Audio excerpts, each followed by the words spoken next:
Hey guys, we are here at the Lakes of Grantham, which is a David Weekley community over here in Fishers. We're standing here at the model home, and this particular model is called the Fairbanks.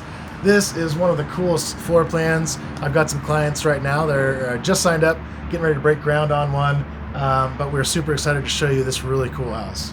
I love this area. Yeah. This is one of the prettiest parts of Fishers, in my opinion. There's a lot of cool stuff going on around this area. You've got the Indiana Gun Club. Yep. There's the Gray Eagle Golf Course, which has a year-round practice green inside and a golf simulator. And then right across the street, the beautiful Flat Fork Park. There's 60 acres out there. It features a lake, a bunch of nature trails to hike on. They got a really cool sledding hill, and it's a great view from here. They're never going to build on it, so it's always going to be beautiful, pristine, wooded lot right across the street here. You know, one of the things that I love the most about David Weekley is that it's a semi-custom builder. So you get to pick some finishes. This is not like your typical production builder where there's the lot and the house, it's already done up and you just get to pick which one and where it's located. You get to pick your finishes here. And there's some really cool custom finishes and options that you wouldn't really recognize just stepping into this home. For instance, the stairs over here, this is kind of an upgraded staircase. We're standing in the model, so like most model homes do up all the upgrades just to show you what the potential could be. But here on the staircase, the upgraded spindles. Typically it's a wood spindle. Here they've got the upgraded spindle. Even the waterfall edge on the stairs is an upgrade, which is a really cool kind of a custom look, I think, just to add to the staircase. Pretty cool. Yeah, I mean, it's a beautiful home. They just do a great job building these things. They're built like tanks, and you've got really good options. Like he said, there's a lot of options, but you've got a really good list of things to choose from when it comes to like the finishes and the layout and all that stuff. One thing that is kind of a pick and choose if you want to is the fireplace. It doesn't really come with the house. That's an option that you can have. So if you're one of those types of people that you don't want to have a fireplace and it kind of wears you out, you don't have to have it.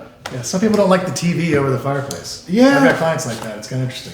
There's, I've heard some things about TVs over fireplaces, and I could wrenching your neck up. That too, yeah, it could be uncomfortable. But movie. I think that the way they have this is beautiful. So if you wanted a fireplace option with the David Weekley Homes, you get this beautiful tile, floor to ceiling, and one of my favorite features in this living room is the built-in speakers in the ceiling. I think it really adds to this living room, and it kind of gives it more of a party kind of vibe,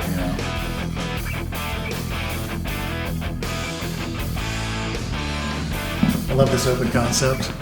I love these cabinets.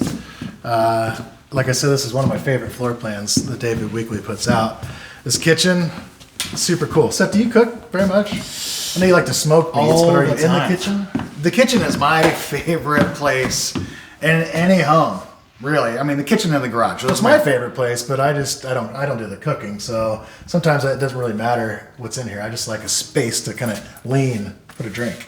I think kitchens are kind of turning into a multi-use space in homes. Yeah. It's great to have a good kitchen to cook in, but it's also become the place where people do some entertaining and people gather. We probably spend more time in our kitchen when we have friends over than any other spot in the house. So the kitchen is always a favorite of mine. They've done this space so well. Super tall ceilings. Yep. Look, they're 10-foot ceilings probably. 10 foot. I think you can go 11 feet if you really wanted to. Really? You could extend the cabinets all the way up, and you can have these kind of nice glass kind of feature cabinets.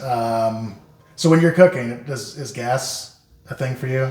All my chef friends are like, if it doesn't have gas, I'm not buying it. Yeah. I always hated cooking until we got a gas range. And then I was like, hey, I can actually cook some things without burning it, Yeah, they've got a beautiful little gas setup here. You probably use the microwave a lot, don't you? Microwave would be my go-to, probably. Well, I usually just holler over at the wife and be like, babe, chicken nuggets, come on. But you know, the gas is actually a little bit of an upgrade here. Is it? It's pretty easy for them to install. The cost to upgrade some of these things is pretty minimal. But you know, this hood, actually, this is kind of a pricey upgrade. Yeah. If you wanted to upgrade it, you can do the microwave over, but they give you a lot of different options. So if you wanted to offset a dual oven, you can offset the dual oven. You can have the stainless steel hood, or you can do this kind of a custom wood hood. So this kitchen has got a lot of different options. Again, making it exactly what you want. Yeah, that's nice.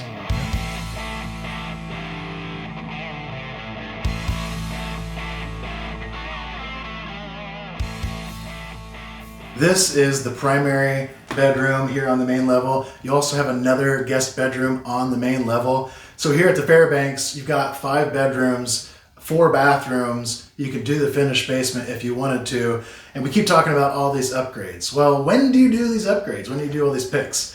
So the process of buying a new construction home is a little bit different. It's a lot different than buying a resale home, something that you see that's already been built in a neighborhood. So to give you a quick rundown on the process of a new construction, you're going to come in and you're going to pick your lot. Some lots have a premium. So if you want to be on the pond or if you want to back up to the woods, there's going to be a higher price that comes with some of those lots. Once you pick your lot, then you go pick out the floor plan. Most builders, pretty much any floor plan is going to fit inside of that lot, but sometimes only certain floor plans will fit, like let's say on like a little corner lot or something like that. So you pick the lot, you pick your floor plan, then you sign some paperwork. And that's kind of the structural phase of it. Once you get all the big structural items locked in, like the floor plan, and during that kind of first initial sit down with the builder rep and your agent, you're going to pick out a couple little things. Like maybe we slide that basement window down a couple feet. Then once you get through the structural, especially with David Weekley, they set up a design meeting. David Weekley has 2 design meetings. It's kind of intense. You go through and you pick every single fixture out. All the lighting fixtures, all the flooring types. I mean, you can think of it, you can name it. That's what you're going to go through at that design. Typical build can take around 6 to 8 months here with David Weekley. They say that they're coming in about 6 months every single time. And there's going to be a lot of meetings all the way through the process. So you'll have a pre-drywall meeting where you come in and you meet with the builder. Then you'll have another meeting where you go through where after everything's been redone, you go in there, you do kind of a mini home inspection. Then there's another final walkthrough. There's 2 little final walkthroughs. The final walkthrough is the day that you close, where you go in, you just make sure that the house is still there and everything's been retouched up. You know, the construction process, there's so many people coming and going. You know, you might have a pretty close to finished product, but right there before the end, there's always some nicks that you got to just kind of touch up. And so they do that with you. So it's a longer process than buying a resale home, but the benefit of it is you get to make it exactly the way that you want it. Yeah. And the one advice that I give people when they're building is if you're the type of person that likes to drive by and check on the progress, see how the house is coming along, when you do that, try to have an open mind. And you're going to come up on the building process and see that maybe there's a wall that's not installed, or maybe they haven't got the kitchen island fully in place yet. It's totally normal. Okay, so don't judge the product until you finally see it at the end. These builders are some of the best, and they do a really good job at keeping you guys informed along the way. So if you have questions, ask them. And then if you've got some representation like Adam or I helping you out through the process, we can usually answer any of the questions you got.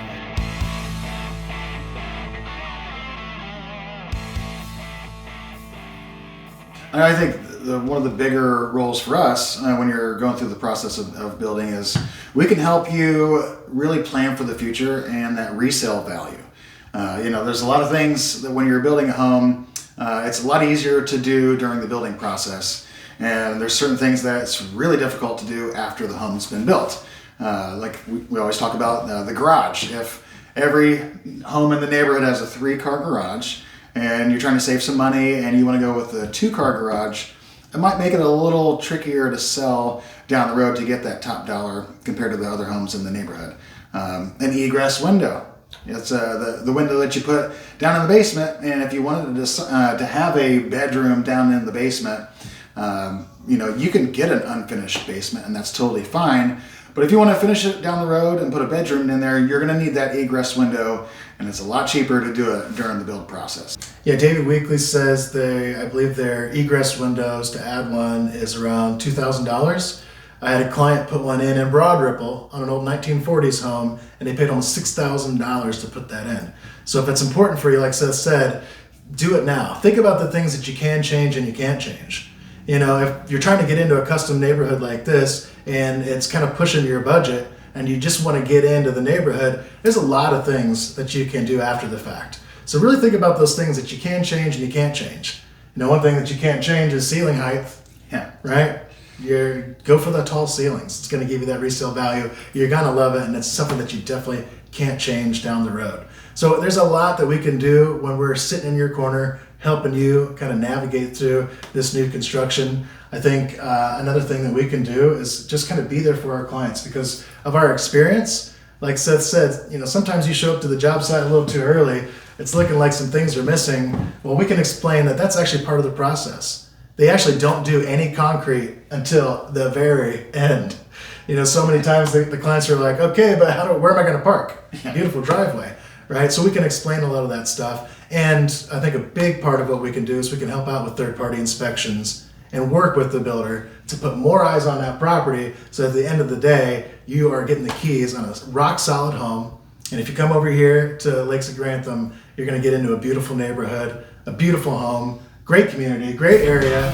So if you guys are interested at all, give us a shout. Yeah.